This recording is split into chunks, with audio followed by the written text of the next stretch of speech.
that special about my state. But you can see the data consumption or the power consumption, running everything. And I'll show you how it's done. This is for me. So what do you need? What do you need? What are your power requirements in your station? What do you need? You need 12 volts, right? You're gonna run your 7300 or so you need 12 volts. And if you want to run lights and a computer, you need 120 volts AC as well, right? So let's just assume that. You need about 40 amps of current draw, 20 for your radio, maybe 20 for the inverter. It needs to be reliable and off-grid, so if the power goes down, I mean, if something is fragile, it needs to be, robust. You need to have sufficient capacity to finish your net, and maybe if the power outage is 2 days or so, you got to be able, to communicate. Off-grid charging is cool, right? If the power never comes on, how do you charge your phone? You use solar power. It needs to be cheap, right? We like cheap stuff. And it needs to be expandable. You start small with one of those batteries there for $36, and then you expand from there. And portable is always good because you want to do field day and you want to do, I don't know, rapid deployment, parks on the air, that kind of stuff. I only have 45 minutes. Actually, I did start my stopwatch here something. I'm not going to talk too much here about the boring stuff. Why are we using lithium batteries? Does anybody still believe lead acid is a valid option? Don't put your hand up. No, it's not, guys. It's not. And everybody knows why. Not that acid, Nick. Oh, I'm sorry. Well, you're really cheap then. Okay, why lithium batteries? Of course, they are much lighter. They have a very flat discharge curve. So you keep your power. Your 50-watt radio is going to have 50 watt all the way through the years, right? Low memory effect, high energy density, maintenance free, high cycle count, 3,000 charge and discharge cycles with 1,700 for that acid. You can use all the capacity, all the way down, all the way up. Doesn't hurt at all. Charge discharge efficiency, that's my nerdiness, is 99%. So solar, every little sunlight that comes in through your solar panel gets converted, 99% goes into the battery. Charge discharge. And that acid has, what, 60, what's that acid? 60% or 70%. And it's actually today cheaper than that acid. Last year's prices was about $80 per kilowatt hour. I don't talk in amps and volts, I talk kilowatt hours, because when you talk energy, you got it for kilowatt hours. I put you with the faces here when it's 40,000. Lithium batteries cannot be charged below freezing. I own an off-grid compound in Newberry. I have cabins out there that's all solar powered, and I have battery systems, 50-volt battery systems that have heaters built in. So they take the solar energy, heat up the batteries above freezing, and then you get charged. But you can't discharge batteries, lithium batteries, below freezing. So you can take it for winter field days, throw it in the snow, use it through the night. You just cannot charge it, but you can definitely discharge. Okay, this got a little jacked up, but lithium, there are many different chemistries of lithium batteries. We are only talking about the two safe options today, and actually, I'm only going to recommend one chemistry, and that's lithium iron phosphate.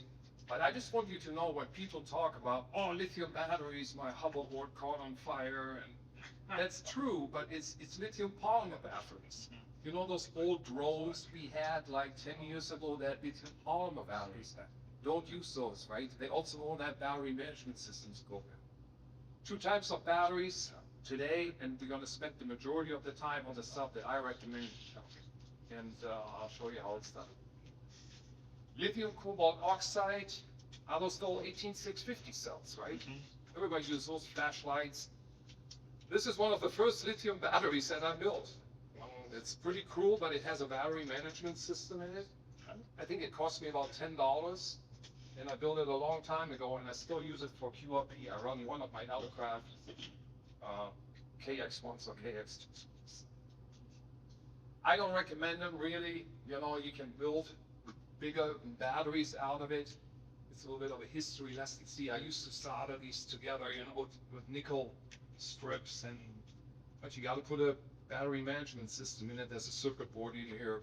So something like this costs maybe $40, $40, $50. It's a lot of work. And you have 16.4 volts, you know, what are you gonna do with that? ICOM 7300 takes it, no problem, you know, that's not a problem. But if you have older radio or some radio that doesn't like the high voltage, you might. Battery management system, why do we need it?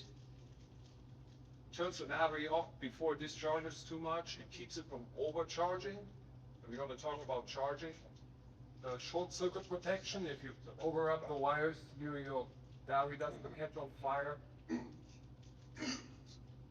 Reverse polarity protection. And some have temperature sensors in it. Actually, all the new ones now have temperature sensors in it. Why do you need a temperature sensor in a battery? Freezing.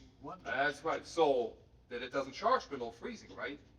Like these things that I'm going to recommend, they have BMS, battery management systems in it, and they won't even take a charge if it's below freezing.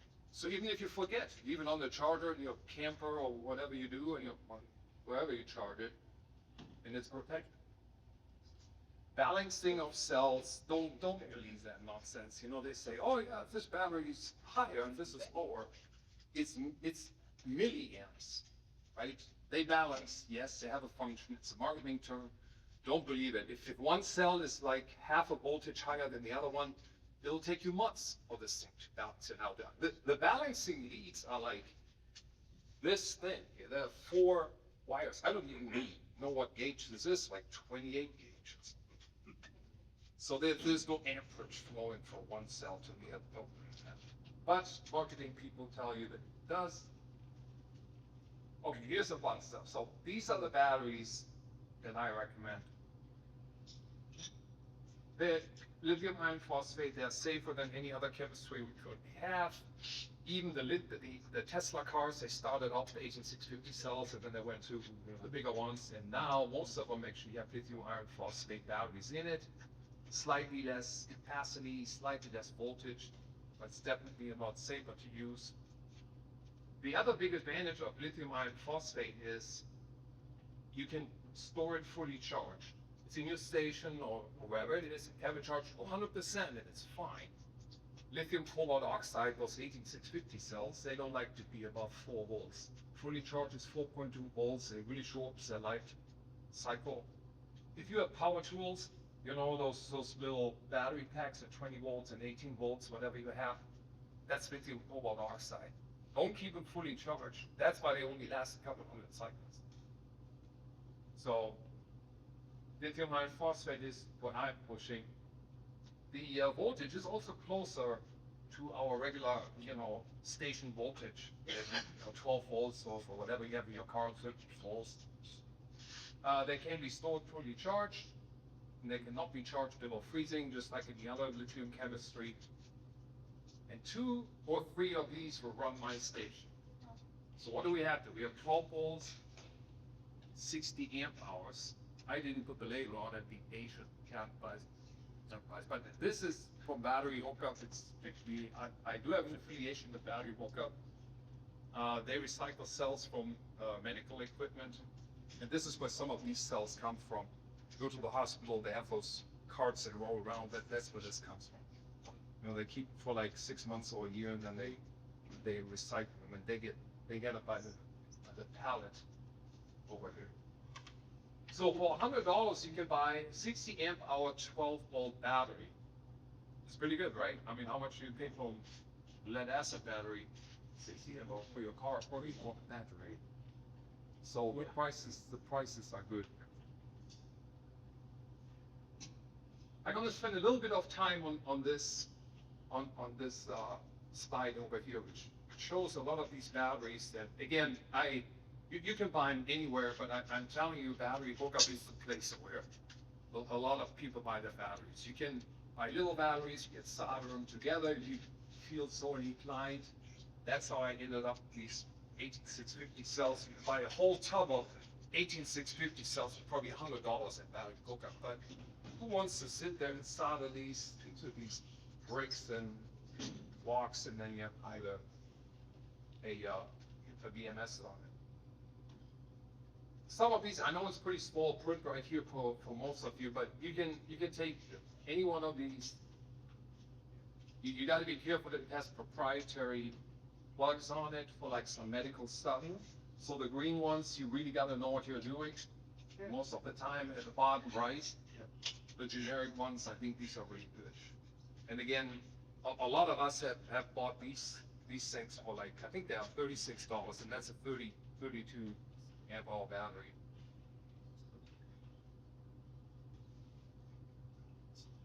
So how are we getting 120 volts out of lithium battery?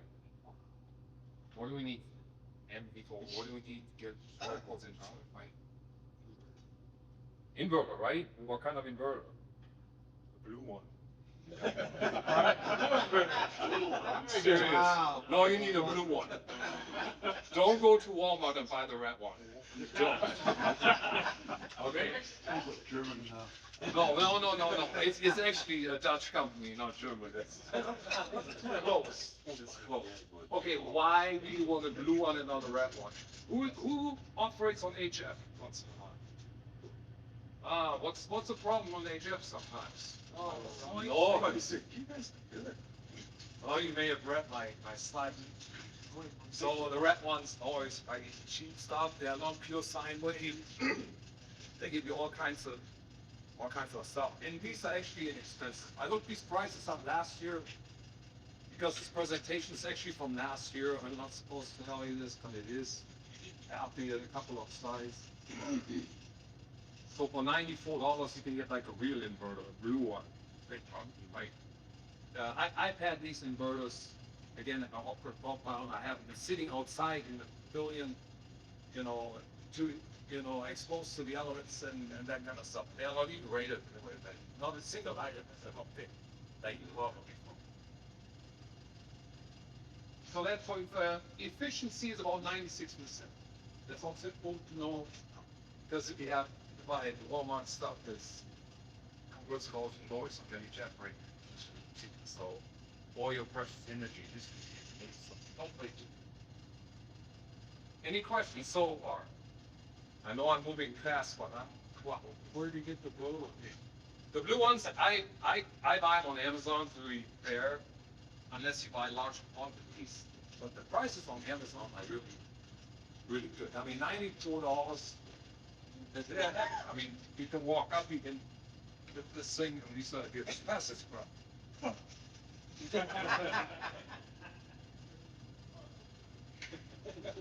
And this is a 250 watts, so your computer, and I have some dirty math at the end, probably don't want to hear about it, but I did all the math on it. I can tell you how many hours you run the station of this.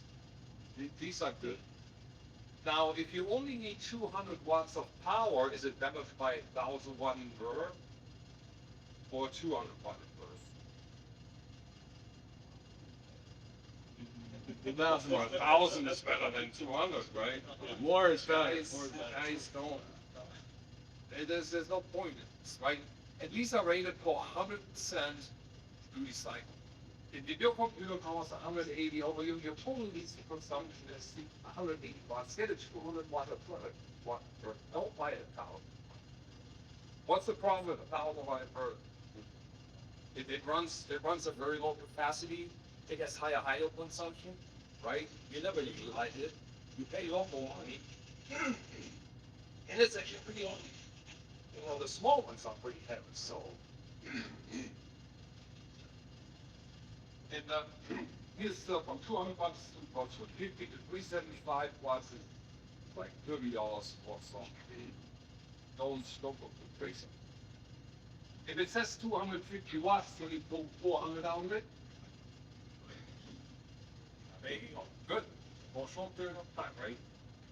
New ones, they say 50 continuous. You get, if you need 400, it is going to give you more. For units, right? But don't, and then if it overheats, it has pan in it, and it overheats, it comes off. And I mean, all the good things happen. This is I used to have a Mac guy, so I do Mac Mini. Mine is actually not this full, but I looked up the spec for them for and each monitor is 34 watts. Monitors use a lot of electricity still, right? So I have 3 of them. So you gotta, add all this up and this is the way it is. If you wanna charge your phone, we all need to charge our phones, or whatever you charge, the flashlights. I don't go over that's why I don't have page for this. How do you charge these batteries? We can all buy these batteries at a rate, we have it in the mail, it's like, oh yeah, awesome. And then you put the innocence on it, plug it in. But do you really know how to charge it? How do you charge it? Did it come with a charger, right? That's why we don't buy lithium batteries. You don't know how to charge. And I did this presentation at a lot of radio clubs, and actually even in other states. And the biggest fear is to charge this fast. It's pretty easy. I'm the sun charger, right? It's complex, right? And if there are any other nerds in the room like me, it's the constant current, constant voltage. That's how you charge. To take all this out, you need a charge control. You need something to manage, the charging. But it means recommendation I have, and I've used these for years, is to use a solar charge control. And these things are less than $100 when I have the Bluetooth filled in. You can go in with any voltage of up to 75, and it gives you 15 amps of charging. All you go is you go in menu, you have preset, you select lithium iron phosphate battery, and it does all the rest. Then you have 3 LEDs in the front, all charged, and then there's a maintenance charge and this all. Problem solved, guys. Less than $100 for all your lithium batteries. And put Andersons on it, like I have Andersons on everything. Also my friends have Andersons. So when we are out at field day, we run out of battery, it's like, oh, here, this is fine. And then she's using my battery, and she's back on air, and good. I like, all fun. You want me to walk you through this or no? Yeah. Yes. Yeah.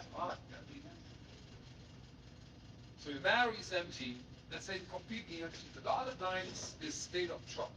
It goes from 0 to 100. Let's say we have a completely flat battery, and we have a charger, let's say it puts out 5 amps. Okay, let's just call this 5 amps. And our battery voltage right now, this is actually a lithium cobalt oxide battery. And our battery is like 2.5 volts. My little 18650 cell is down this flat. So I plug it in, and this thing starts charging, and it gives me whatever amperage I can pump it to. Lithium batteries will take any amperage you give. I've charged one single cell of 18650 at 20 amps. You're not supposed to do that, right? What's the maximum current for like one single 18650 cell? Let's say it's a 2 amp hour battery. 1C, 2 amps, right? What if I have a 10 amp hour battery? What's my maximum charging current? 10 amps. 10 amps. What if I have a 100 amp hour battery? What's my maximum charging current? 100 amps. That's it. That's simple as that. 1C, 1 times the capacity, is the maximum charging for any lithium battery there is. Now, is it good to charge them at 1C? They get pretty warm, right? Especially as you get to the end of it. I mean, half a C, or but I want you to know, if you have a 100 amp hour battery, let's say you're running a station, and you charge it with 20 amps or 30 amps or 40 amps, go sweat it. It's fine. It's only a fraction of what it can actually take. It's just good to know, right? So constant current. So you pump in, I know, let's say we have a 5 amp hour battery, I pump in 5 amps, and the voltage comes up right away, right? We start charging the battery, the voltage comes up from 2.5 to 3.8 right away. Then after half an hour, the voltage climbs, and then all of a sudden it's 4.2 volts, because one cell maximum voltage is 4.2, right? And then it starts tapering back the current. It goes from 5 amps, 4, 3, to half an amp. And it keeps 4.2 volts exactly the same. And towards the end, it takes forever to get it to 100. That's why your phone, you plug it in, 10 minutes, you go from 30% to 60%, right? And then from 80% to 100% takes forever, right? That's why that is. And if you have a solar panel on it, you are usually all the way back here anyway, because the solar panel keeps it topped off. Even daylight, if it's raining or it's cloudy, the solar panel is always charging, always charging. This little charge controller manages everything. I won't have to worry about it. Does that make sense? Is this, yeah, was it valuable? Yes. Any questions on charging? Come on, it's that, I have to open it. Any questions? Why does it take so long to pop it off? Well, because the voltage, the charger will not let you get higher voltage than 4.2. Think of it as an air tank. You have one air tank at 10 psi, and the other one is at 9.9 psi. You open the valve, there's not much going on. But if you have 10 psi and a flat tire or flat other, there's a lot of air flowing through. The same is true with batteries. As the voltage differential gets smaller and smaller and smaller, the electrons are flowing, slower and slower. And at the end, it really takes forever. Now you can trick the system a little bit, but plug your meters, really need to get this charged. I go in and I pump up that voltage. 2 to 4.5. But you got to sit there, guys. Especially on an 18650 cell. Does an 18650 cell, does it have a BMS in it, a battery management system? It doesn't, right? That sucker is gonna go. You walk away and it'll go. It'll not be there in the morning. So don't do it. I didn't tell you this, okay? But that's why we buy batteries with battery management systems in it. You do it on one of these, nothing happens. The battery just shuts off. Battery management system says this little circuit board is okay. I'm getting too hot. It shuts off. I'm getting too full. It's my maximum voltage. It shuts off. So you don't have to sweat. And then with these, it's not bad to remove it before it's fully charged. No, right? there's no memory effect on these. Okay. What were those batteries that? That's one of them. Gotcha. Okay. Yeah, well, all the old stuff we don't use anymore because the efficiency is not there, the energy density is not there. Now everything is lithium, right? Right. Good question. Any other questions? We gotta have some fun too. It's not, I'm doing this for you, not for me. Yeah. Well, on my cheapest phone charger, I usually the constant mode but charge You can. and monitor. And I start out as a little warm, always and bring it up. Good. But when it gets full, like you say, it just shuts off. You can tell it turns to zero. Yeah. And You that's know what? not the charger. That is Constant voltage. Because if you can limit the voltage, who has like the lab power supply? Do you have a power supply where you can turn the voltage and the temperature? Some of us have it, right? I have a cheap one because I'm cheap. Bought a battery hookup and use the have those. You just turn it to 4.2 volts and give it all the amps you want, and it does it. It does it. The other thing you can do is a buck converter. Remember what a buck converter is? I use those all the time. They drop the voltage down from 12 volts to 8 volts to 6 volts. It's a little heat sink circuit board, and you have 2 potentiometers on it, and one adjusts the voltage and one adjusts the amperage. And the amperage is always all the way to the right where you need power, right? But the voltage, you can put a voltmeter on it, and the buck converter, you can just turn it down to 4.2 volts, or whatever your voltage is, and it charges it. And it's actually pretty good. It's pretty efficient. And it's pretty precise. And the buck converter costs $10. The 10 amp buck.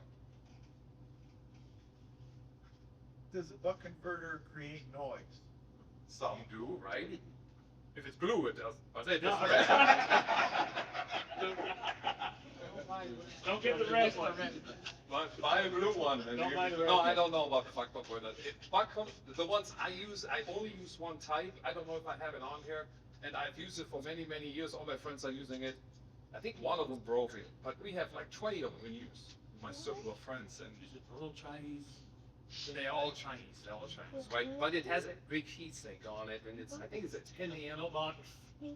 No Vox on it, and I think it costs $18 or something. It's relatively inexpensive. If you really want to know, look me up on QSL, send me an email and I'll shoot you a link or something.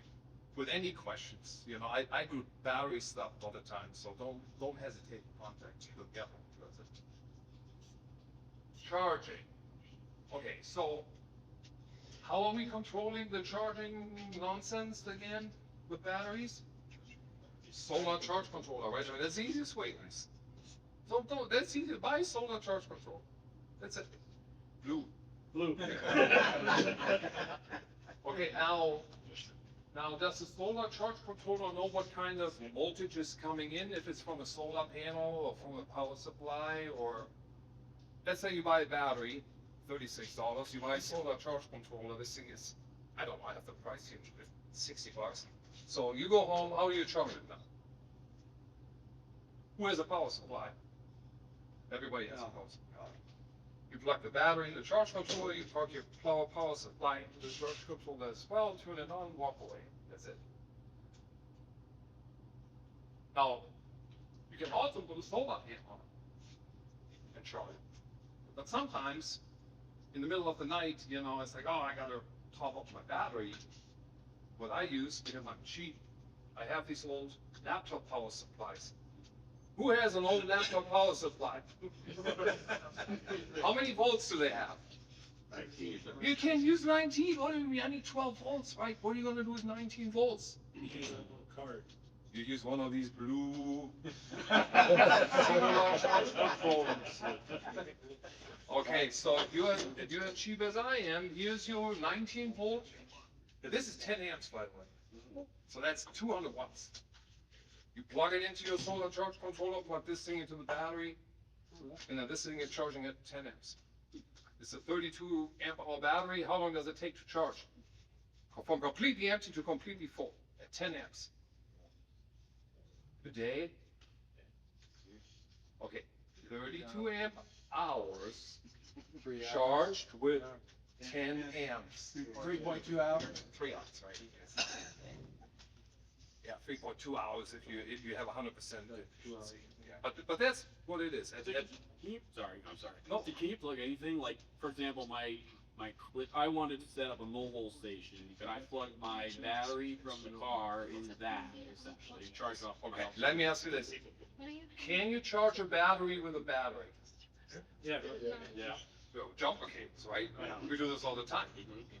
What can you do with a lithium battery? You can, as long as you have something that controls the current, because this thing takes any amperage. I bet you, I mean, this thing can catch up. It takes any amperage you throw in. Lithium batteries have such a low internal resistance that they take any amperage. And typically, the voltage needs to be 2 volts higher on the left side of the equation than on the right side, right? So your input needs to be about 2 volts higher. Now you can tweak, I've tested it and you can get away with 1.5 volts, but so that you don't sue me, it needs to be 2 volts higher. And then it charges, you know, because you need to have what? The voltage differential, right? Because otherwise you're operating like on the other side here, like that. Otherwise you'll be charging over here if you have no voltage difference. You know, you don't get EM stuff. So you have a little bit of voltage differential, then you can pump back. So at least If your car is running with your automatic, it should be up around 14, you might be okay. But I have one of these in each one. I have a truck, a Jeep, and a 304 runner. I have one of these in every one of them. Now, how do I charge it? In my truck, I'm using a different blue box. Now, this one, there's a DC to DC charger, and it has DC converter. Step it up. That's right. But that one would run it even when you're in it. That one would run it to an extent in a pinch. If you're days, running. you know, zombie apocalypse, you can make it work. Put some 48 volts, you can, right? Or your buddy's battery is a little more charged than yours, you can kind of trick him into charging. Are you running the heaters on the batteries in your mobile installations? No, I'm not. In the winter time, they just won't charge. And then, I mean, my car is up parked in the garage, but it's heated. But I do go to my buddy's house and it's below freezing. It's just won't charge. But good questions. You guys asked good questions. So I can put a solar panel here. Let me see. I think my slide's switching. What else can I put here? Here's my laptop power supply. I can put that in there. What if I have an old charger from like a drill thing? You know, remember all those vacuuming cleaner? Remember those? Oh, Dyson vacuum. You get like, as long as you have 2 volts above whenever you want to charge, use it. I have a whole bin full of stuff we collect. Right. Don't spend money on it, on buying new. Talk to your buddies who has like a whole bin of stuff. Grab something that has a couple volts higher than what you want to charge, and buy coffee or breakfast, and then off you go. So here's a charge from Force. This is a little guy that I'm holding up here. So last time I looked it up, it's $65. But that's crazy. If you want to pass it around, this thing is amazing. I have a couple of these. And the $65 has Bluetooth, it has a cam, and you can adjust it to anything you want. And the bigger ones, this charges at 15 amps, so you can get 15 amps into your battery. And the input voltage can be up to 75 volts. What's the voltage of a solar panel? A single full-size solar panel. What's the voltage? You know, it depends. But give me a number. 18 to 25 volts. No, it's higher. 40 full-size, 40 to 50. Okay, so a good full-size 300 watt, 400 watt solar panel. Monocrystalline. I could talk about solar panels, you know. Go ahead. You want? Okay, three types of solar. It's one of the 3 types of solar panels. You see how short? What's the lowest quality? No, it's amorphous. Walmart, they had on the roof, they had like all these solar panels, amorphous solar panels. They are very good in cloudy conditions, but they don't have any high output in the rest. I know. There's a polycrystalline that we used to get. A while back, they have smaller crystals, they are like in between. And then today we have all monocrystalline panels. Monocrystalline panels, they have high output, high voltage, but only in full sun. So you go from full sun to a rainy day. What's the percentage of output the solar panel has? So let's say you have 400 watts in full sun. All of a sudden the clouds come in, it starts raining. How many watts are you getting out of that solar panel? Good, you get some good. Well, about 10, 20%. That's right. It's like depending on how diffuse the light is and all that kind of stuff, but that's exactly right. And those numbers are all monitors. Today, I have a source in Cleveland. It's a warehouse in Cleveland where I buy my solar panels. I configure all the solar, off-grid solar stuff from this cabin company. So we build large cabins that are off-grid capable. We buy those solar panels by the skid, and the prices have come down. Just talking to someone, get like, $120 for a full brand new. So. And then the bigger ones, all my bigger systems are 52-volt systems. That's for some other time. Today I'm talking about your station because I'm doing this for you. So you're gonna have other options and you can send a lot of them. Now, do they have noise on each other? I use it in my station and I'm an AV guy. Not that I can tell. There's no noise that I can tell. I mean, I don't know, 160 meters I know, but up to 80 meters, there's oh, let's look at some radios here. Oh, remember this little battery? It's the first one I built. So this is, what is that, like SKX3. If you can operate on it, about 15 hours of listening, or 10 hours of CW operating. Surprisingly, that's surprising. And then here we all use 2 liters per 40, all of us, right? And I plug in a bit particular battery, and it's got a little, just jacked up down there, but that's, I mean, you can run an entire net control if you want to run on these batteries. This is the one I built. I don't recommend doing this. This was from years and years ago. It's built this. But you buy one of these for $36, 30 amp hours. You can run your UHF, EHF for days. You know, depending on how much, I suppose you know, chili grill, 5 was plus.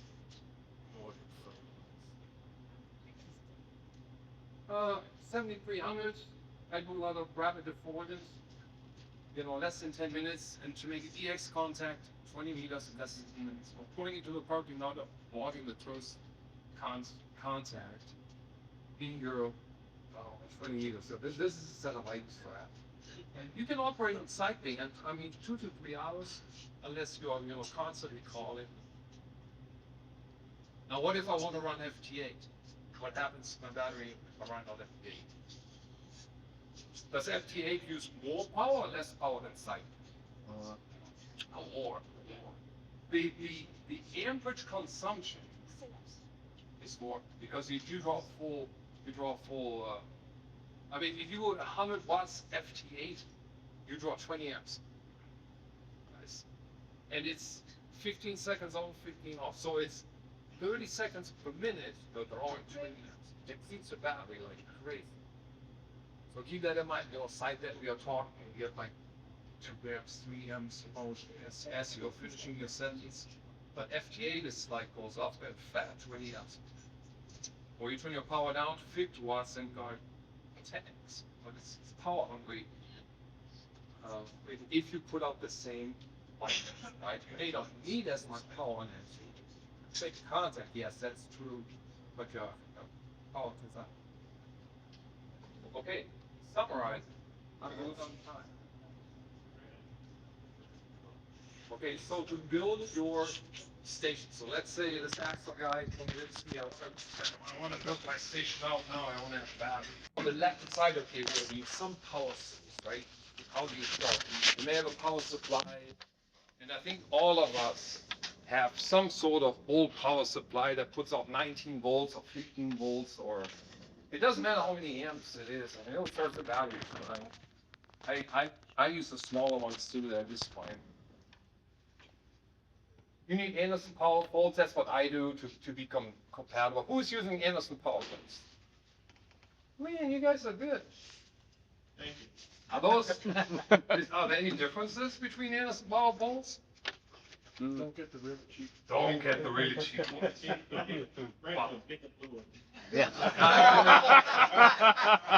I use red and black ones. If you have any newbies in the room here and you see these things on eBay, don't buy them. Buy them talk to this guy. Yeah. Whoever he buys his, because the cheap ones are junk. Get Anderson. Right? Oh, that's good. Yeah, no knockoffs. I have it on here. No knockoffs. Blue inverter, of course, 100 bucks. And now you need copper wire and you need a solar panel if you want. And then, yeah, here's the stuff you need. Are you guys using these distribution blocks down here? These Genesis? They're expensive, right? Yeah. Isn't it crazy? I think one of these is like 30 bucks or something. Right? It's a lot more than that. Oh, a lot more than that. No, if you get the fuse, if you get the fuse. Yeah, the huge ones, but So there's if anyone listens to the Ham Radio Workbench podcast, they do a lot of projects. There's actually a block with fuses. You could buy the complete kit for DigiKey. It's $30, $35, I think. And you just have to solder the tips together and push it together. yeah, I do want to solder, but they're expensive. Like you need one of those because the first thing you put on your battery, you put Andersons on it, 10 gauge wire. I only have 12 gauge on Andersons, but 10 gauge wire, okay, for you guys. You put one of these distribution blocks on. And then you plug in, what's the first thing you plug in? Your solar charge controller, the output of that into the distribution block. Plug in your supply, plug in, so it's full. Plug on the radio, power goes out. You don't even flinch. I mean, it's like, what happened, right? Did you lose power? No. Yeah, I guess, but I'm still talking. Because you're basically always running off the battery. Right? Why turn your power supply? Why do you need a 20 amp, 30 amp power supply? You don't. You have one of these, you just trickle charge it all day, all night, and still get plugged in. You keep the batteries inside or outside?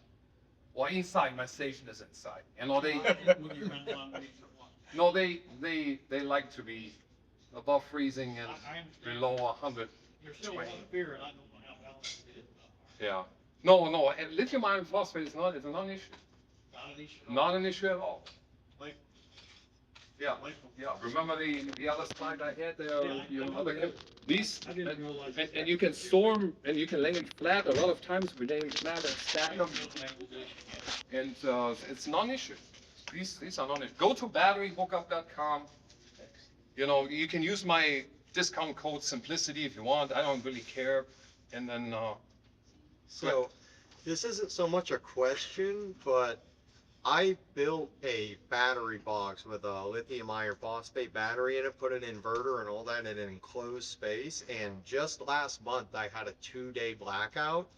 I was able to use my ham radio tech down in my basement to plug in my shop lights to the equipment, and I was running power tools and doing woodworking and all this just off of my ham radio gear. they're good. So if you have a setup, of course, if your power goes out and you have a fridge or freezer or something, I mean, you probably need more than 200 watts, right?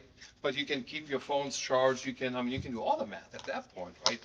The only thing is, don't put these inverters into a box when you use them because they do overheat. So what I did was I wired up cooling fans that trigger based on the temperature that the inverter or anything's putting off. It's complex. Yeah. Yeah, simplicity is good. Mine- That's why my discount code is Simplicity. You can do all that. It's awesome. As long as it works, until it doesn't, right? And then, well, my thing doesn't work. Well, you have cooling fans, and I like to throw it all in a box and then pull it out, connect it. It's like it is on the table here. Hook it all up like that, make sure it has air circulation, and that's good. I'm not going to put you through a math test down here, but trust me, these numbers are correct, and it's really cool. You can run, you know, a lot of radio with little battery. That's the message here. All right, that's my last slide. So, and I'm in time. So look me up on qz.com. Email me questions because I'm packing up and I'm out of here right after this. So you guys are on your own. Hang on, let me get out of your way. And then for batteries, check out Battery Hookup. And you get 5% off with my discount code. I actually get a kickback as well, but it doesn't cost you anything. But I don't care. I'm not doing this for a living, so, but I want you to go to Battery Hookup and just see what they have. And I highly recommend these smaller batteries and start out to play with a smaller one. You know, these are 36 bucks, get your feet wet and get, you know, play with this, and then you can always add on to it. You can put 2 and 3 and 20 in parallel. That's not a big deal, right? And you learn, you talk. What's your call sign again? My call sign is Kilo 8 Alpha X-ray X-ray. Thank you. Thank you. You're welcome. And Yes.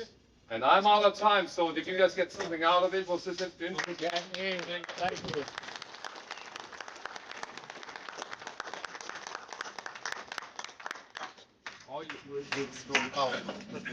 What's that? Where'd you go to college? The question is, where did I go to college? So I was born, raised, and educated in Germany. So I went to college in Düsseldorf, Germany, and I graduated with a chemistry degree, and then did some business stuff, and then came over to the US in 1995. All good. Thank you. Very nice. All right. Thank you. All good. See you next time. All right. I'll tell you, I never had amorphous panels, but you can't even get them, right? Because it's so old technology. They used to be dirt cheap. Remember the first calculators that had like a solar panel in it? Remember those? Yeah. And those were amorphous panels because they needed to pull like a little bit of power out of a little bit of light. Today, everything you buy is monocrystalline. The conversion rate is up to 20 to 21%. The leaf on a tree is less than 1% efficient, you know, in the conversion of light, you know, through the chemical process. So we are 20 to 21% efficient. Here's the other thing. A lot of people is like, oh, I'm going to build this tracking thing. It's always going to look exactly at the sun. Moving parts, computers, gears. Don't do it, guys. Don't do it. Get an extra panel. If you need 2 panels, get 3 or 4. They're so cheap. And don't try to track this thing. Or here's something else. What do you do if you have a house that's east and west facing? What do you do then? If you don't have a southern exposure and you need 2 or 3 or 4 panels? Put them on the southern wall. Well, that's good. You're gonna get 2 charge controllers, and you're gonna set 1 charge controller for the east side. Look at the sunrise, charging, charging, charging, charging, and then done charging. And then the west side picks it up, charging, charging, charging until the sun goes down.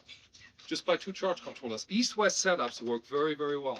Don't think you always have to face south in the northern hemisphere. You don't. And if the angle is not perfect, it's okay too. Start small, experiment, share your knowledge with other people, and it's a lot of fun.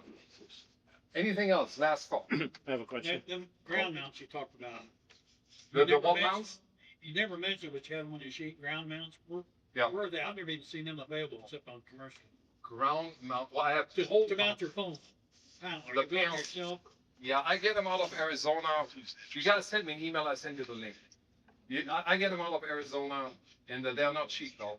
Oh, well, you said 100 something. Yeah. Oh, well, there's some, but in Ohio, they need to be 2 feet off the ground Okay. for snow. I just wondered what you had on your sheet. Yeah.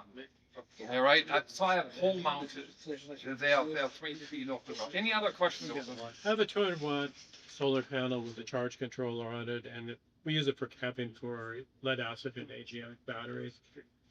Would that be safe to use on a lithium, or should I? Well, you need something. The question is, can you use like a solar panel with a charge controller that's meant for lead acid for lithium? The answer is probably no.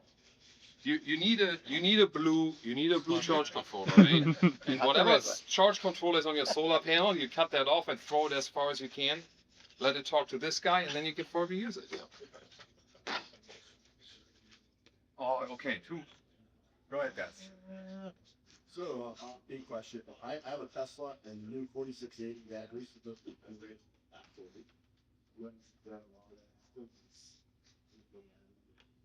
Okay, your Tesla has 4680 batteries. And what's the question? Okay. Supposed to, the battery integration supposed to last. Well, it could be, I mean, they're cylindrical cells, right? And the reason they're cylindrical cells keep from expanding because they're going to put a lot of amperage through. Cylindrical cells are actually pretty good. That's another presentation why you do cylindrical cells. But without taking too much time, they actually changed the way the anodes are now. They're not fat anymore. They have like this honeycomb web for higher surface area. The electrolyte is also changing. I'm not an expert in electrolytes, even though I am a chemist, and it would be way too boring to try to explain it, but there are constantly advances being made in batteries, right? We are ham radio people. I like stuff to be cheap, right? And I buy stuff that would end up in landfill or recycling, and if I can snatch a battery that still has 80% life average for $30-some, that's what I'm talking about. Right? Well, maybe I'm coming back if I have other presentations on like FT8 and other stuff, so if you enjoy, just talk to your leadership maybe. Yeah. Yeah, that's great. Thank you very much, Axel. Thanks, Axel. Thank Take you. care. Yeah. All right, guys, take a 5-minute break, then we'll come back and you can listen to me.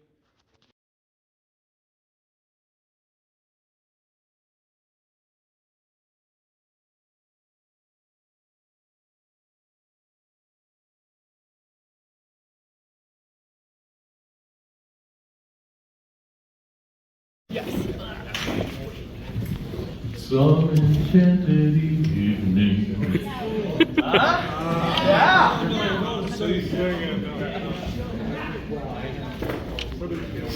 Strangers in the night, 3 lonely people. We were strangers in the night. Spicy. Good evening, Sarah and friends. All right, you heard that for the last time. I wrote a couple more remarks down, had to revamp them because I was originally going to give this last month.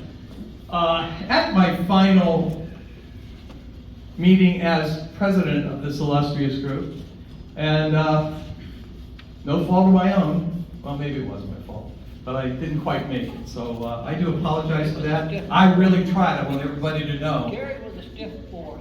I did try. Anyway, good evening, everybody. This is quite the crowd. Obviously, I'm not president anymore. You guys. Anyway, I wanted to just I wrote it down. I'm senile, I can't remember squat, so I want to just take a couple minutes tonight and basically say thank you. As many of you know, my time as president of SARA came to a close at the end of March. I wasn't able to do last month's meeting, as I mentioned, so I didn't get a chance to say this in person, and that didn't sit quite right with me. And it's my privilege to be back here today. I've had the privilege of serving this club for a number of years, and when I look back, what stands out most isn't any one project or decision, it's the people, the you folks. SARA has grown, adapted, stayed strong because of its membership. Because people show up, they participate, they step up when needed. Whether it's running a net, helping a field day, organizing an event, mentoring a new operator, or just being there for one another. That's what makes this club work. Over the past couple of years, we've made some changes, especially with the committee structure, and I believe that's helped open the door for more people to get involved and take ownership. That's important because the future of this club has never depended on one person. It depends on all of you. I also want to recognize the leadership that has supported this club over the years. Mark Gilger, WB0IQK, who's still a member, by the way. He preceded me, and Jason McCormick, NAEI, stepped up and served as president as well for a couple years. That willingness to lead and to serve is what keeps SARA moving forward. And now we have a new leadership team in place. Nick Trewick, KD8SLG as president, Phil Isaac, KAPMI, Mike Shafter, KA8QWE. He's our treasurer, and Mark Hayden, K4, OG, the original gangsta. He's our VP. He's our vice treasurer, I should say. That would be VT. I'm confident the club will rally around them and provide the same support that I have been so fortunate to receive. I'm grateful for the trust you placed in me over the years, and even more grateful for the friendships and experience that we've shared. This is a special group. That said, I'm not going anywhere. Anybody? I'll still be around checking in and still enjoying everything that makes SARA what it is. Thank you again for your support, your friendship, and for making this such a great club to be part of. Thank you all.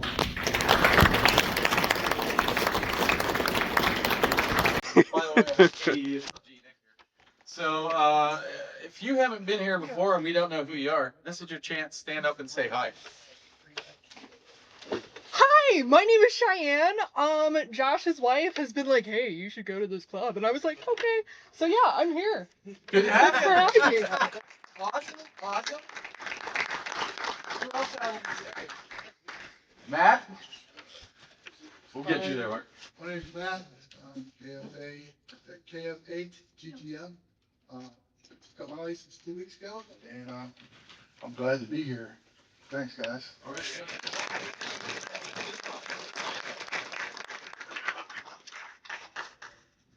Hi, my name's Mike, N8XY. No, maybe half you guys, but first time coming up to one of your meetings. So you guys are always very active and welcoming, so I thought I'd come up and check it out.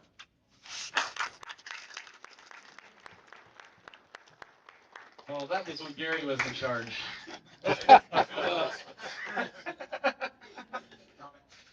Anybody else I don't recognize?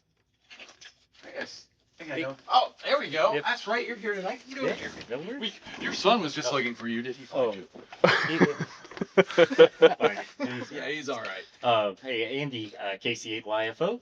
Check into the nets quite a bit on and off, but first meeting, so I'm glad to be here. Glad to have you.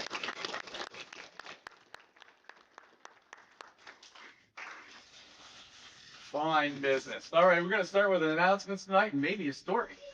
There's a story up here, you know. So what's going on? We got the Field Day T-shirt design contest going on. Voting will open after Jason finishes putting the webpage together for it probably tonight. It's already out. It's already out. Okay, there you go. There you go. But this is the one. Well, here I'm wearing it. This is the one that Justin won a couple years ago. All right, kind of a nice shirt. Color's not the best, I'm told. We had a Barometer Net T-shirt a couple years before that contest, and this was the winner there. And that's pretty cool. I like the Weather Rock. Gotta love the Weather Rock. And the old buzzard and the old goat on there. So get creative, make it happen. We'll do a little voting. End of the month, we're going to close it up so we have enough time to have the T-shirts made before field day. I don't want to remember that day. I know you don't, Mark. You went to Mark's. You went to Mark's and you did a Mark. And I did a You went to PR. Mark's place. But we were all still at the bar having Red Dog.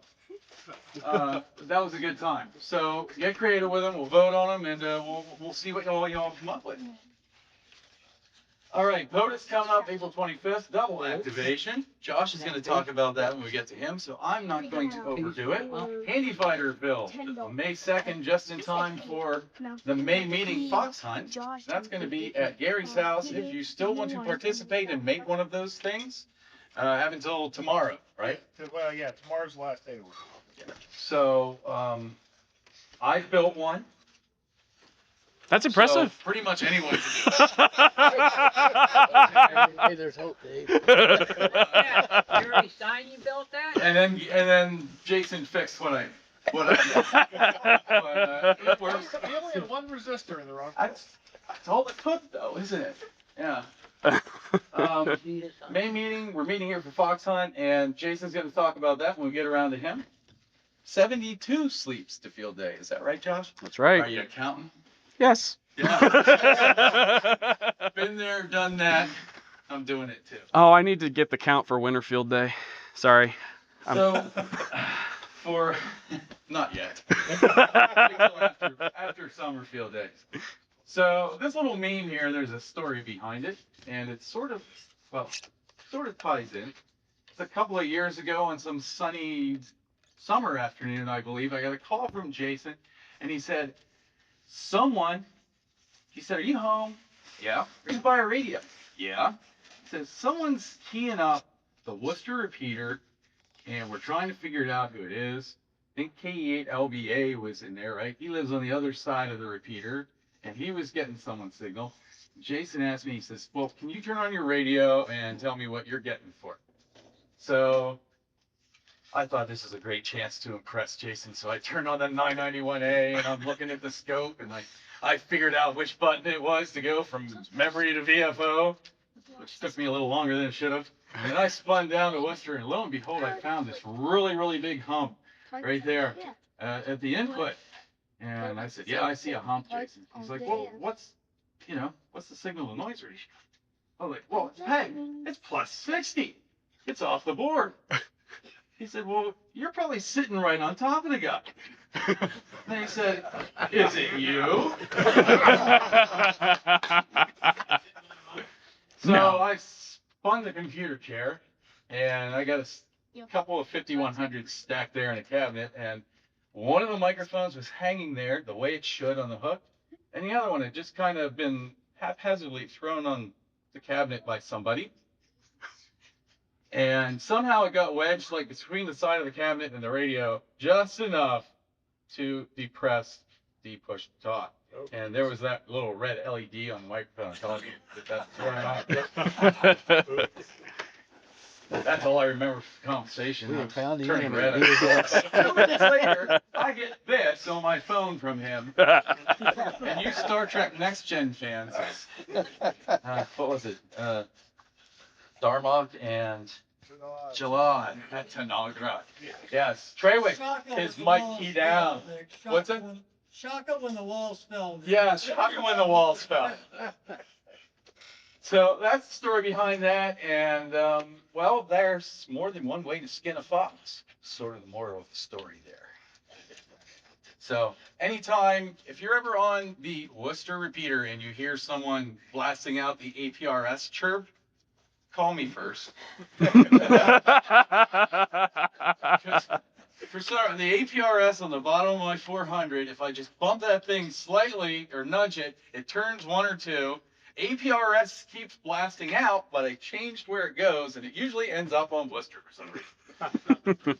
So there you go. Those are the announcements. We'll get more information on the important stuff later on. Let's go to approval of minutes. Look around. Mark's not here with us tonight. He's been taking care of his wife in Kentucky. But he takes great notes off of YouTube. Minutes, so good. They should be called seconds. He did the minutes this month from our YouTube feed last month. If only we had one tonight for him. And I didn't think to record it. So next month's meetings may not be so distinctive. I recorded it all. Did you really? Yeah. Get that off to Mark, please. No problem. Thank you. Yep. You're all right. No problem. I'm glad one of us thinks like that. So if we've seen the minutes, I know he sent them out. And I'm so glad. I had Scott's call sign up here too and was going to thank him for doing that. Anyway, he couldn't make it tonight, so we missed out on a good presentation to pick up on YouTube. But let's do approval of the minutes, please. Anybody? Yep. Okay. Mike first, second, Stefan? Very good. All right. And think happy thoughts from Mark. His wife broke her shoulder really, really bad. And if you'll recall, when mine was broken, it was kind of a mess. She got the same thing, same purple up and down her arm. I think she's got to get surgery. So. Did she not let go of the rope? Let go of the Some rope. things I may never let down.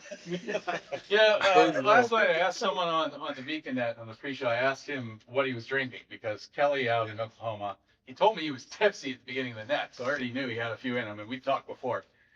And a couple of guys later on got mad at me and said, hey, why didn't you ask me what I'm drinking? I don't know you well enough yet. All right, Matt? Someday I will. All right, that's taken care of. Treasurer's report. Mike, I don't have a photo of you up there. I lost my creativity by the time I got there. And you're here, so we know what you look like. I am alive. Have at it. Tell us about our finances, please. Okay. Well, we began with $3,568.73. We had to pay some bills. But with all that, we also transferred $2,000 from PayPal. So our ending balance was $5,379.94. Now keep in mind, this does not take into account, we still have a balance on PayPal. When I left today, it was over 100.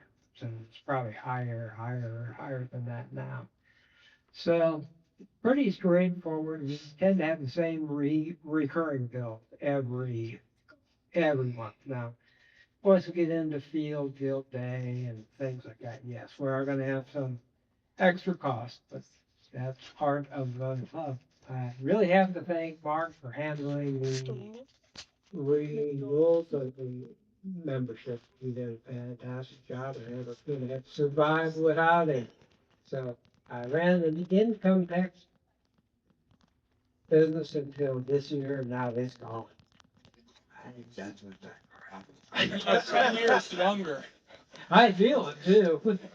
But yeah, so guess that's it. It's all pretty straightforward. So okay. All right. Thank you. And we were talking, where are we at renewal wise? We're 84, 85%. There's Yeah. 25, 30 people still out there. I am going to go ahead and over the next week, I'm going to go over every single person that we have that have not renewed, just to make sure that I didn't miss them or Mark. And Slip through the cracks. I'll be sending K8 PMI out to break some legs. We don't make mistakes. I remember I had a problem with Barry Human.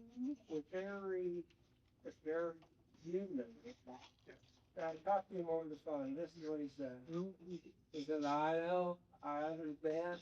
I've been there many times. Okay, I guess I'm not the only one. All right, I've only been to 40 or 50 meetings. Do we have to approve these or we just move on? All right, good deal. All right, let's get to committee reports. Woo-hoo! All right, member support. KB8 LNK Ron, stand up and say hi. That's all. Hi. Hi, there you go. Hi, Ron. All right. So aside from chauffeuring me around in what is now called the Beast, Ron drives me around to events on the weekends. In case you guys don't know, some of you know, but that's sort of what we do. And we've also done a lot of putting up antennas for people, helping get stuff done. And that's sort of where member support came out of.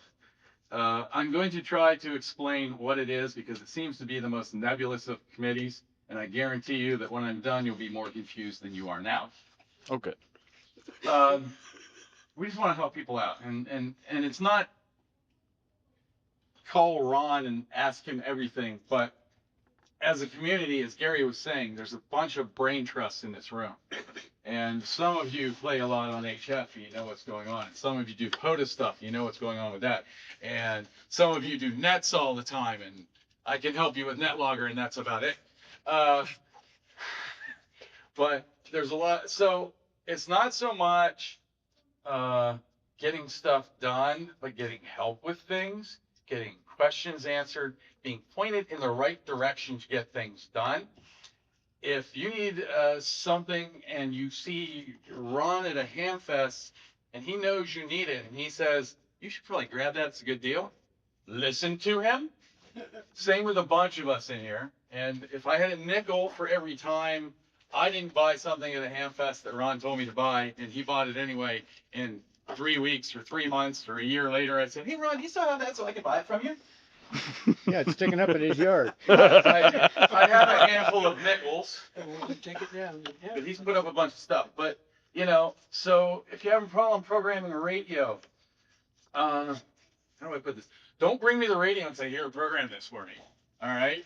If I can help you out with it. But I will teach you how to program that radio, go through a couple of iterations of, say, setting up repeaters. We'll do 3 together. You do 3. And then you do 3 every day for the rest of the week, and you're probably going to remember how to program that radio later on. Okay? Some other things, just some of the KF8s. Hey, Matt. When you guys are new and you're putting together your stations the first time, a couple things to remember. First, perfect is the enemy of good. Okay? So don't try to make everything the best it can be the first time. Then don't spin a whole lot of wheels. My first really decent dual band antenna I put up was a GP1. I put it up in a pine tree on a PVC pipe with bungee cords holding it up there. And I ran 50 feet of RG8X into my UHF VHF radio. Does that sound like a good setup? Jason? No. But you know what? Was it better than the J-pole I had hanging out the window? Yep. Absolutely. Okay. Next thing I put up, next antenna I put up, I got Ron to help me, and we put it up on a 10-foot, what are those top fencey things called? You know, the top fence rail. Just Yeah. a piece of pipe. You know, on a nice standalone post out in the yard at about 20 feet, ran RG213 to my radio, and man, did the world open up. But I started with a $500 radio and $100 worth of coax, or $100 worth of antenna and $50 of coax, and it worked better, but it wasn't the best thing. I would suggest, you know, first radio, spend more on the coax and the antenna than you do on your first radio. All right, I'm way off base now. But anyway, just get with us. We're not going to go. Here's the thing. If you say, golly, I need someone to put up an antenna for me, I'll call Ron. There needs to be a little bit more than that to it, okay? If you want us to come out, look around, find the best place to put it, tell you what things you should get, and maybe we can come out and help you out. That could happen. Maybe we find somebody that's really close to you. Maybe you just need a ladder to get up there and someone to hold the ladder for a while, all right? Those are easy kind of things to take care of. Huh? Yeah? Tent stake can do that. Who? A tent stake can do that. A tent stake could do that. That's me. I'm a tent stake.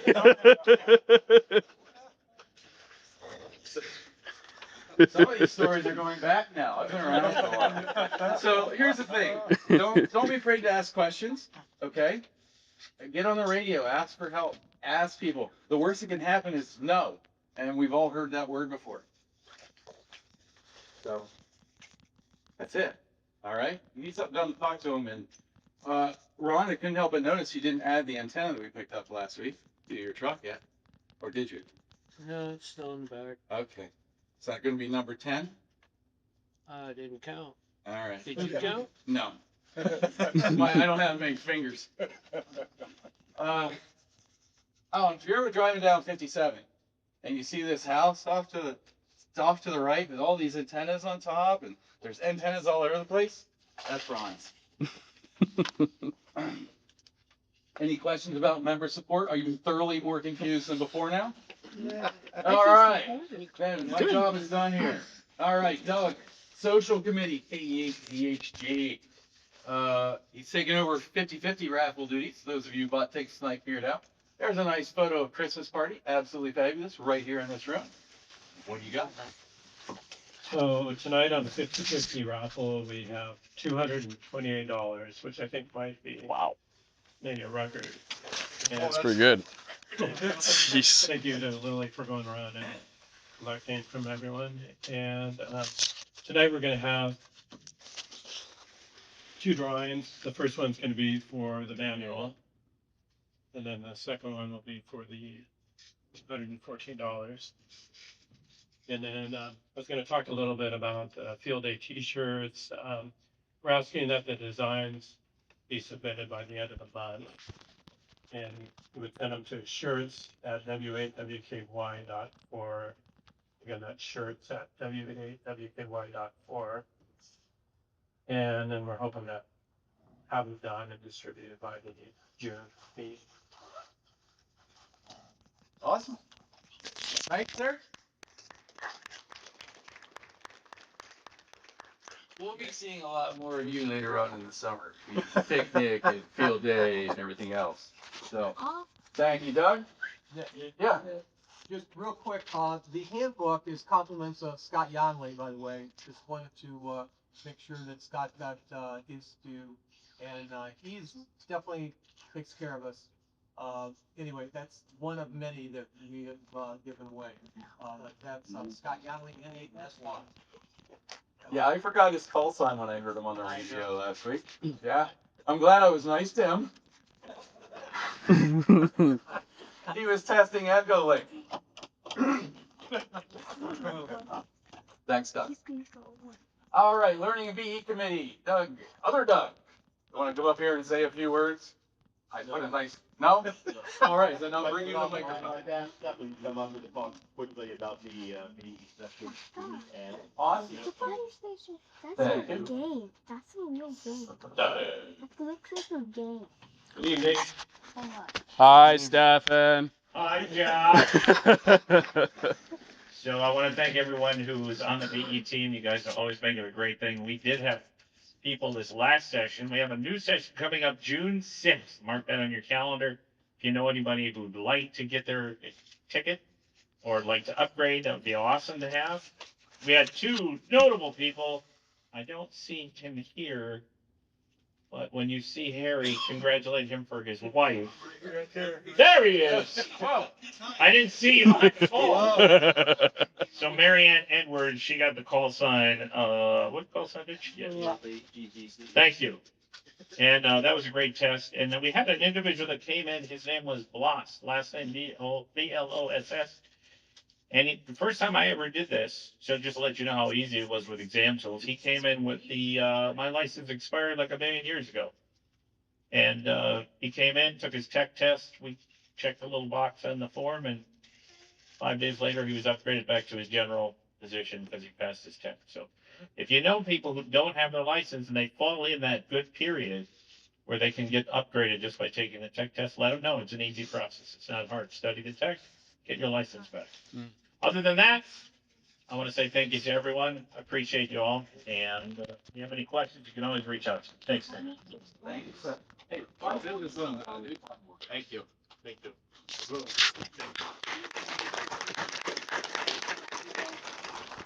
Thank you, Stephanie.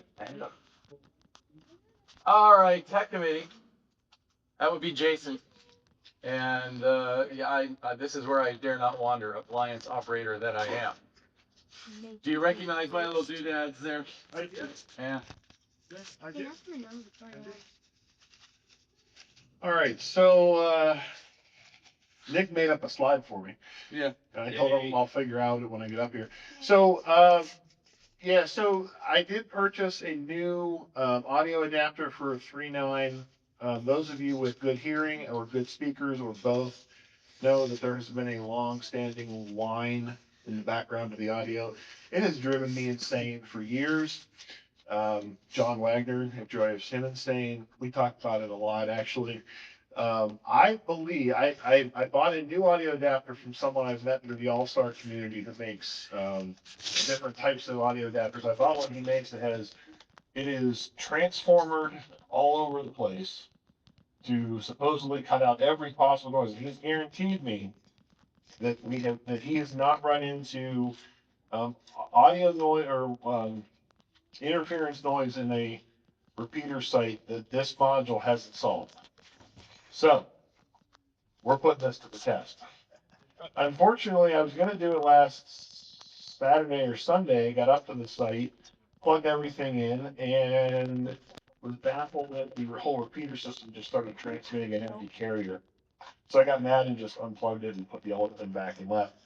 And then I realized I reversed a pin on the cable. So the cable. What? Yeah, I was. I wasn't thinking about the fact that when you're connecting a controller to a controller, you have to put it top in the carrier line. So I made a very nice cable wired straight through for a radio to a controller. It was a beautiful cable, and then I had to throw out and start all over. So that'll be going in here shortly. Handy Finder build.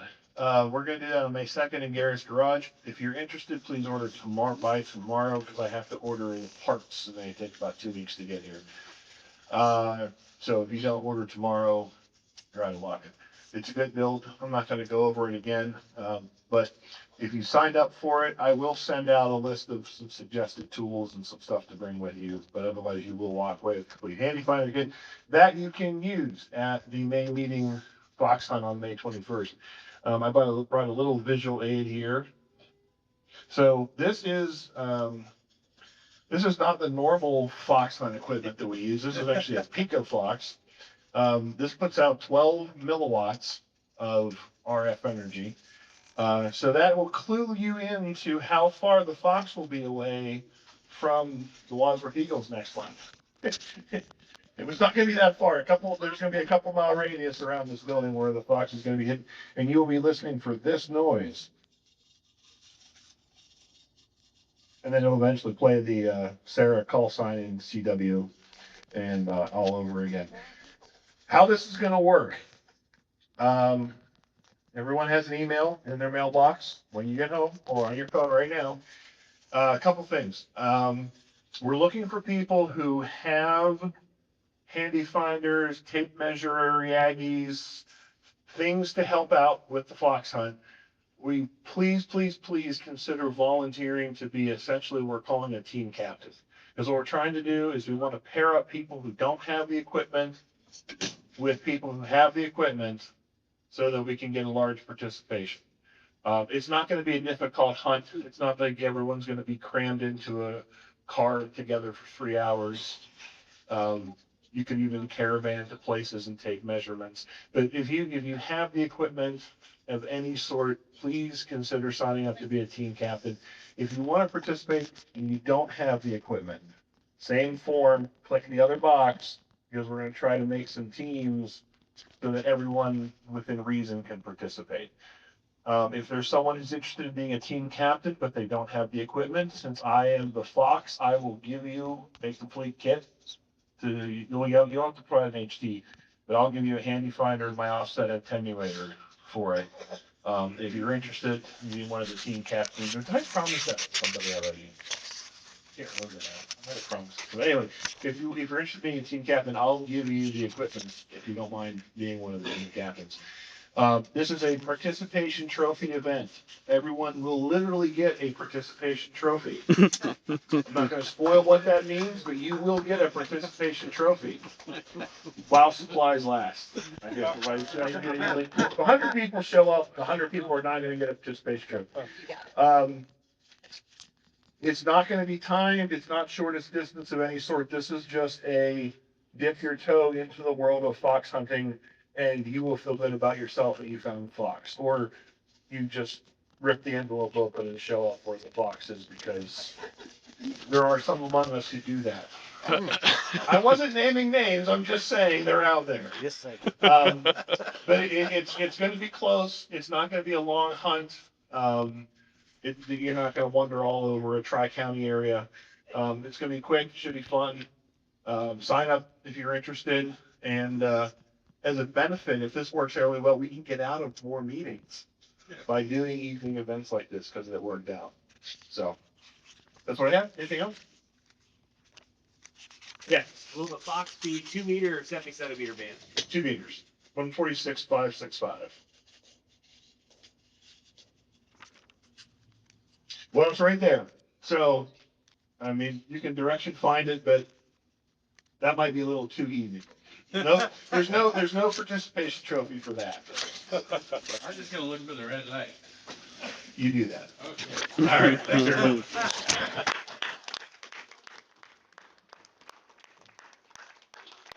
Thank you, Jason. All right. Josh, you're up, buddy. Come on, Josh. Hi, everybody. All right, where are we at? April. What? We're in Wadsworth. We are in Wadsworth, Mark. What happened last month? We had the Bob Home Memorial Fox Hunt. That was fabulous. Thank you, Dave. And thank you, Craig. Let's hear a round of applause for Dave and Craig for pulling that together. Thank you so much. We had 2 teams which participated. The first team involved myself and Zach, and the second team was Craig and Tom, right, Mike, from the Canton Amateur Radio Club. So they are having a fox hunt in a week and a half, and so they wanted to come up and give it a practice run. So we were really happy that they came up and did that. That was awesome. So they came in second place. So anything else? What do you think, Zach? It was your first fox hunt. What do you think? Awesome. Yeah, it was a lot of fun. Learned a lot. Yeah, we did learn a lot. Wandered around, lost for a little bit, but we figured it out. So it was a lot of fun. I don't know. Anything you want to add, Dave? No, it was class to do. Thank you, Jason, for fixing the wiring on. The fox broke again.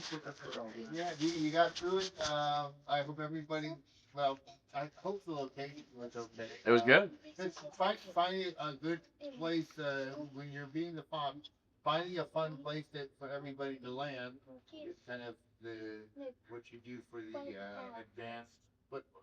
Mm-hmm. I'm looking forward to see where you guys December. Dave was telling us once we found the fox, he was talking about previous SARA fox hunts, and it was funny because the signals will bounce off of whatever, right? There's all kinds of stuff it can bounce off of, and so he was talking about how one of the previous ones, maybe it was Bob Bone who organized it. We're not sure. Do you want to finish the story, Dave? You can finish the story. The story I heard, either story I heard from Bob or maybe Bob was the mock, but it was one of these ones before I joined the club. This was probably 15 years ago. What he did is he set up the fox with a directional antenna, and he pointed it at a water tower. Everybody found the tower. It was tough finding the fox, is what I did. Once we get a little more practice, maybe we'll do some shenanigans like that. All right. So thank you again, guys, for putting that together. Thank you, Dave. That was a lot of fun. I know I had a great time. Betty had a great time, too. All right. So we had an operations committee meeting a couple of weeks ago, and we had a great turnout. We had about 10 people turn out from the committee, so thank you all who showed up. And our main goal was to kind of just plot out what's the rest of the year going to look like. Let's try to get a little organized and have a roadmap for where we want to go. I sent out the survey to the club. What was everybody kind of interested in was the main question that we were asking. And so a lot of the results, Summer Field Day was a very popular result. Of course, there were 14 people who were saying, like, Summer Field Day is one of their favorite operating events. Second was POTA and Parks on the Air, portable operations. Fox hunts were the next, very high up on the list. Winter Field Day ranked very high. And the K3LR tour that we did a couple of years ago was very high on the list. Also asked questions like upcoming events, what would you be interested in? The Lighthouses on the Air event that we're going to do in August was also up there. But that was some of the top things, which was really cool. And that kind of jives with the feeling that I've gotten from the club. So with that in mind, we put together this schedule, and we want to get out and start doing some POTA. So we're going to kick off spring with our April Fool's POTA coming up in a week and a half out at Wingfoot Lake State Park. And we'll talk about that on the next slide, but mark your calendars for the 25th from 5:30 to 9. So that's the first thing that we're going to be doing this spring. And then, like Jason has mentioned, it's been mentioned multiple times, so I won't beat a dead horse, the All Club Fox Hunt coming up at the May meeting. So participate in the build contest and come out and enjoy that fox hunt. That should be a really good time, and we appreciate Jason pulling that together. Field Day, T-minus 72 days. That is a given. We're actively looking for a new location for Field Day. We had one in mind that was very promising, but so far that one fell through, unfortunately. But we have a plan A, a plan B, a plan C, a plan D, and we're going through those. So stay tuned. There will be more information next month. But if you have ideas for locations, please reach out, and we'll investigate. So any questions about Field Day? Any comments? Any thoughts? Okay. So the next event will be in August. Lighthouses on the Air. That is the weekend of August the 15th, Saturday the 15th. And thank you, Dave, for that idea. We started talking about that like a year ago. So we did the COD event up at the lake last year, and so this will be a really cool SARA kind of field trip type of a deal as well. So we've been talking about that. There's 2 lighthouses. We'll be up at Fairport Harbor. One of them is a museum, and one of them's a lighthouse out on the break wall. And so we could activate either of those for the lighthouses on the air event. So I think the plan is we're going to go out for a kind of a scouting trip in a couple of weeks here. And Dave, remind me to talk to you after the meeting so we can talk about that more. So lighthouses on the air, that will be really cool. That is a whole weekend long event. But we'll see how long we go up, if it's just for a day or if it ends up being like an overnight type of deal. Any other things that I'm missing on that, Dave? Well, there's Headlands State Park is there, so it's also possible to do a photo activate while we're up there. Right. I'd like to do a field trip with a few folks who are really interested, so we just go about the different areas. We can stop by Pickle Bill's before we drive back home. And if we wanted to, I'd also like to offer a second scouting trip, a marine view. If anybody would like to go out on the boat and scope out the lighthouses from that angle, be happy to go up there a second time. That would be really cool. I've never been on Meg, so hey, I'll have to take you up on that. That'd be fun. All right. Thank you, Dave, for that. All right. What else? So 1 week after that is New How QSO Party, and one of the things that we talked about that Jason had mentioned, it'd be really cool if we could kind of, for folks who have never done contesting, New How QSO Party seems like a very good opportunity to kind of dip your toes in.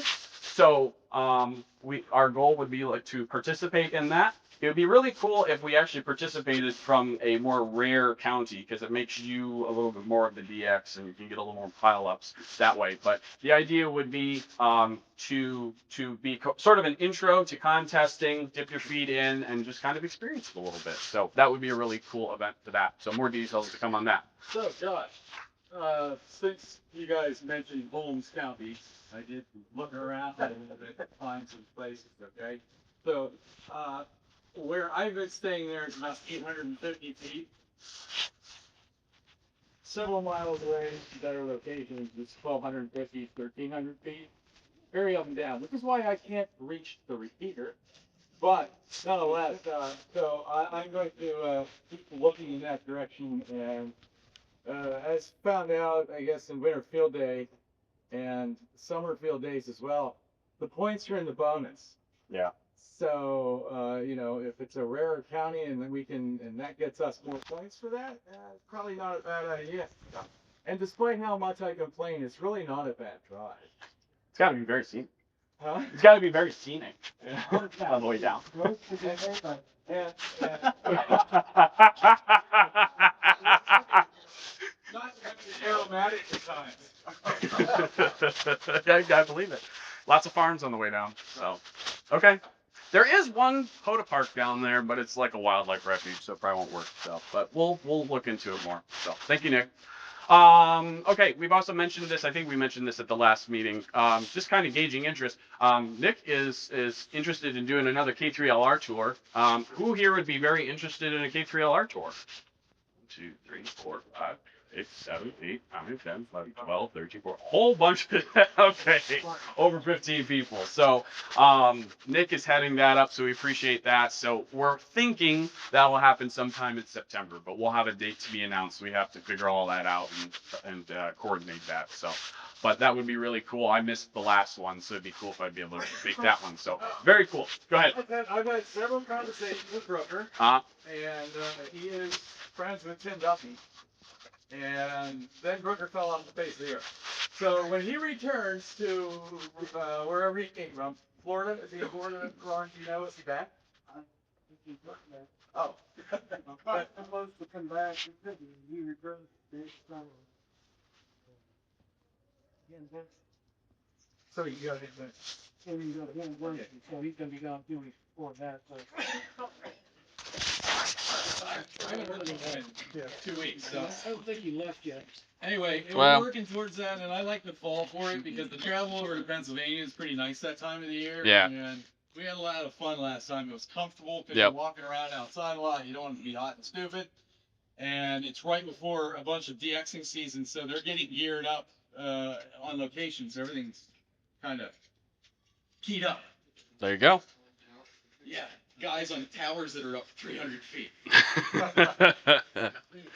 All right. Thank you. All right. Thanks, Nick. One thing I forgot to mention is the last 2 years we've done a multi-club POTA event. We've sponsored a multi-club POTA event, typically the last weekend of May.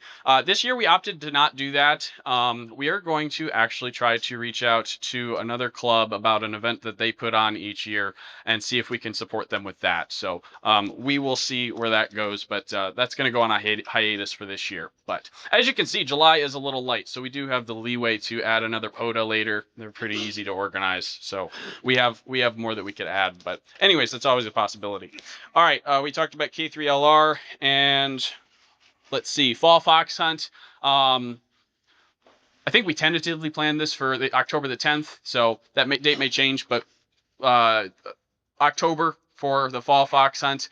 I heard Phil K8PMI had an idea for this one. Instead of putting the fox at a park, hide it at a club member's house, and when everybody gets there, there's a barbecue. So that might be kind of cool. We'll see what happens, though. I'm not promising anything. So, and then of course, Winter Field Day 2027. So we talked about Winter Field Day, and we're gonna do it again. So there was definitely the committee was very much in agreement that the last Winter Field Day went very, very well. Very much appreciate the invitation to do it with the Canton Club, and we've already reached out to Canton about potentially doing another combined because that was awesome. We love working with them. So there you go. That is all the operating events that we have on the air or on the calendar for right now. I do want to recognize the operations committee for all of the help.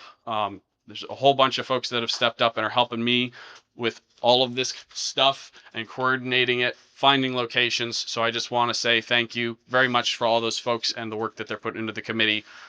It's one of the reasons why I love the club is there's so many people who are willing to step up and help. So thank you all for that. Let's jump into the details about this POTA. Again, Saturday the 25th. The idea is from 5:30 to 9. 8 o'clock is the next UTC day. So if you get 10 contacts before 8 o'clock, you'll have one park activation. And if you get 10 more contacts before we leave, we'll probably actually pack up closer to 8:30 because the sun's going to go down at 8:30. But we'll see what we end up getting to. But if you get 10 more contacts in that short amount of time, you'll have 2 park activations, which is pretty cool. Wingfoot Lake State Park, easy to get to. At the Buckeye Shelter, it's the first shelter on your right when you pull in. We'll have a picture at the next slide. Everybody is welcome to bring their own rig, their own antenna, their power source, and a method of logging. And you know, if you've never done it before, this is a great opportunity. There will be people there who've done it before and help guide you and give you an idea of what to, of just showing you the ropes. So it's a lot of fun. Come out and socialize. We're not going to have any food or anything. It'll be a very simple event, but it's always a really good time. So come on out. Any questions on POTA, on the POTA event? All right. This is where it'll be at. So like I said, first pavilion on the right. Plenty of trees to put up antennas in. Plenty of open space over here if you've got some ground antennas. So it should be a really good time. So I think that's everything I have. Oh, one more thing. We've had a lot of activity in the club the Discord server lately. A lot of talking about hamvention and things that are coming up. So a lot of buzz going on about that. Talk about the fox hunt. Feel free to jump into the Discord to stay connected more with the club and everybody in it. If you go to w8wky.org, go to the club drop down, there's a Discord server and you can join there. So it's a lot of fun. That's all I got. Thanks, Nick. Thank you, Doug. Yeah. All right, questions, comments, concerns around the room. Anybody? 3, 2, 1. Okay, what's up? I have one question, it's a general question. I haven't read. Okay. It's just a general question to me. Okay. Who's driving the Colorado out there with the tonneau cover at the Jayco Mount deal I'd like to talk to him? KE8BHQ, I think. He left. Is that him? It was like a gray Colorado. Dark gray, yeah. Yeah, like parked like 5-6 spaces there, Yeah, right here. About that mount. Yeah, he left 5 minutes ago. Sorry. He'll be here. 7? No, I was trying to. So, just in case people heard about that, I think it was Hospital 1120, Maple Way back. And so, it starts July 1st, 2026, and you state that any reasonable antenna that an amateur radio operator put up in Indiana, they're allowed to get an 8-way, even if the 8-way says it's ugly or whatever. And I'm not, the rule comment at this point is that, as we know, precedent sets precedent. So other states, I think, are gonna jump on the bandwagon.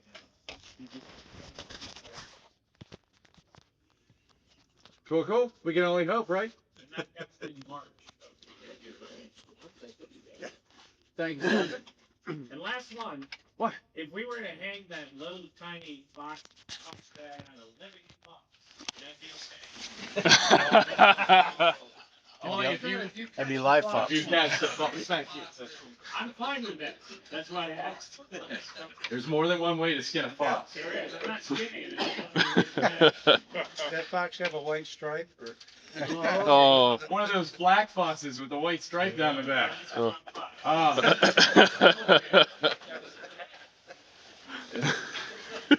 Black squirrels still freak me out. Pretty much. I didn't know they existed. Anything else? Yeah. I've got an extra hamvention ticket. I was trying to unload if anybody was interested in it. That was easy. That was easy. All right, see, we're making networking happen here. Thanks. 30, right? All right, think we're good there. It was What's that? What mark? 20? Okay. Everyone signed in? I'm pretty sure they did, Mark. Okay. 50/50's next, and then we'll get to the adjournment. So, Doug, you want to start spinning, and where's the girl? Hey, 50/50 time. You gonna pull? All right. Lily's up.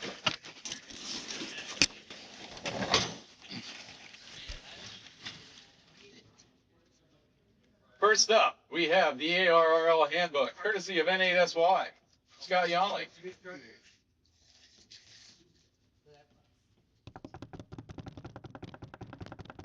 No? Okay. One drum was enough. 2523204. 204, there we go. Winnebago? We got it. For that NFPQ, yay!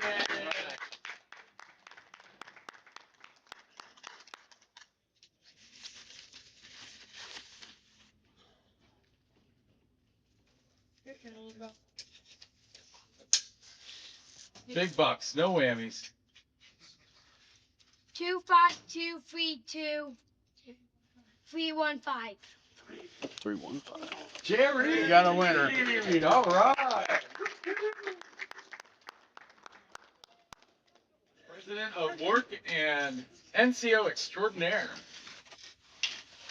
Oh, you actually check numbers? Wow.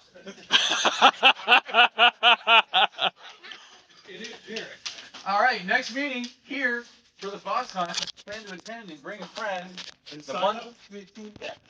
Sign up to be a team captain. I have a handy finder. I probably won't be using because I'm the guy who always opens the envelope and drives right there. So, if anybody wants to borrow my handy finder, they're more than welcome to. That's all we got tonight. Thanks everybody for being here. Pretty good show out today. Thanks, Nick.